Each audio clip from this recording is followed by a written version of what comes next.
Hi, ఈరోజు Katyayani emporium నుంచి మీకు మంచి రెసిపీ అండి. పలావ్ రైస్ ఎలా తయారు చేసుకోవాలో చూపిస్తున్నాను.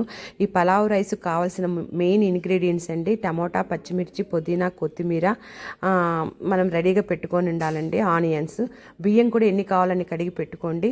నేను ఒక 3/4 కేజీ చికెన్ తీసుకొని మ్యాగ్నేట్ చేసి పెట్టుకున్నానండి. చూడండి, ఇవన్నీ కట్ చేసి పెట్టుకున్నాను కూడా. పుదీనా, కొత్తిమీర, పచ్చిమిర్చి, ఆనియన్, టమోటా, అలాగే హోల్ గరం మసాలా కూడా, బిర్యానీ మసాలా అంతా రెడీగా పెట్టుకోండి. మనకి ఎంత కావాలంటే రైస్ కూడా బాస్మతి రైస్ కడిగి పెట్టుకోండి. చికెన్ మాత్రం మ్యాగ్నేట్ చేయండి. ఉప్పు, కారం, పసుపు, అల్లం పేస్ట్, కర్డ్ వేయటం మర్చిపోవద్దండి. ఒక 2-3 స్పూన్లు కర్డ్ వేయండి. ఇంకా మీ దగ్గర ఉన్న ధనియాల పొడి, జీలకర్ర పొడి, గరం మసాలా, ఒకవేళ మీ ఇంట్లో రెడీగా లేకపోతే ఏవైనా వాడవచ్చు. ఒక 2-3 ఆనియన్స్ బాగా కట్ చేసి ఎర్రగా వేగిన తర్వాత ఆయిల్తో పాటు నెయ్యి కూడా వేయండి. తాలింపులో ఒట్టి ఆయిల్ కాకుండా ఒక 2 స్పూన్ల నెయ్యి వేసి, హోల్ గరం మసాలా వేసి, తర్వాత మనం ఆనియన్స్ వేసి ఎర్రగా వేగిన తర్వాత ఒక 2 స్పూన్ల అల్లం పేస్ట్ వేయండి. మనము మ్యాగ్నేట్ చేసుకున్నప్పుడు అల్లం పేస్ట్ యూజ్ చేస్తాం, అయినా ఇక్కడ తాలింపులో మళ్ళీ ఒక 2 స్పూన్ల అల్లం పేస్ట్ మ్యాగ్నేట్ చేసి, ఆనియన్స్ బాగా ఫ్రై అయిన తర్వాత అందులోకి పుదీనా, కొత్తిమీర కూడా వేసుకోవాలండి. పుదీనా, కొత్తిమీర కూడా వేసిన తర్వాత అవి కూడా కొంచెం సేపు మగ్గనిచ్చి మూత పెడుతుండాలండి. నేనైతే దీనికి ఒక కుండలాగా ఉన్న పాత్ర ఇది. దీని మీద నేను పింగాణిలాగా దీని మీద మూత కూడా ఉంటుందండి.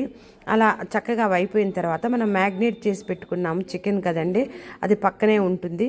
అయితే ముఖ్యంగా దీంట్లో మనము ఒక మెయిన్ మసాలా రెడీ చేసి పెట్టుకోవాలి. ఆ మసాలా ఏంటంటే కొంచెం పచ్చి కొబ్బరి, కొంచెము జీడిపప్పు, పుదీనా, పచ్చిమిర్చి, ఇలాచి ఒక 2 అండి. అవన్నీ కలిపి చాలా ముద్దగా చేసి పెట్టుకొని అవి కూడా తాలింపులో వేసేసి, ఆ మసాలా కూడా కొంచెం పచ్చి స్మెల్ పోయేంతవరకు మనం వేగిన తర్వాత, అదిగో చూడండి మీకు మసాలా చూపిస్తున్నా, ఈ మసాలా అంతా వేసి మెత్తగా చేసుకోవాలండి. మసాలానే మెయిన్ అక్కడ ఇంగ్రీడియంట్. మనకు ప్యారడైజ్ బిర్యానీ, దమ్ బిర్యానీ లాగా ఉంటుందండి పలావ్ రైస్.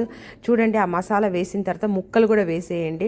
వేసినాక ఏమి నీళ్లు వేయొద్దండి. చూడండి, టమోటాలు వేయండి. ఒక్క టమోటా నేను కట్ చేశాను, మీకు టమోటా కనపడుతుంది కదండి. ఒక టమోటా వేసేస్తాం, ఆ ముద్ద మసాలా వేసేసాం, రైస్ కూడా వేసి ఒక 5 మినిట్స్ రైస్ ఆ వాటర్లో ఉడకనివ్వండి. అంతేనండి. ఒక మధ్యలో ఒక 2-3 సార్లు మనం కలుపుకున్నామంటే పలావ్ రైస్ రెడీ. లాస్ట్లో కొంచెం నెయ్యి, నిమ్మకాయ కూడా యూజ్ చేయండి. చాలా టేస్టీగా ఉంటుంది. నా వీడియోస్ లైక్ చేయండి, షేర్ చేయండి, సబ్స్క్రైబ్ చేయండి. నా వీడియో చూస్తున్నందుకు చాలా థ్యాంక్స్ అండి. నాకైతే చాలా ఇష్టం అండి ఈ టైపు. మా ఇంట్లో మా పిల్లలు ముఖ్యంగా ఇష్టపడుతున్నారు.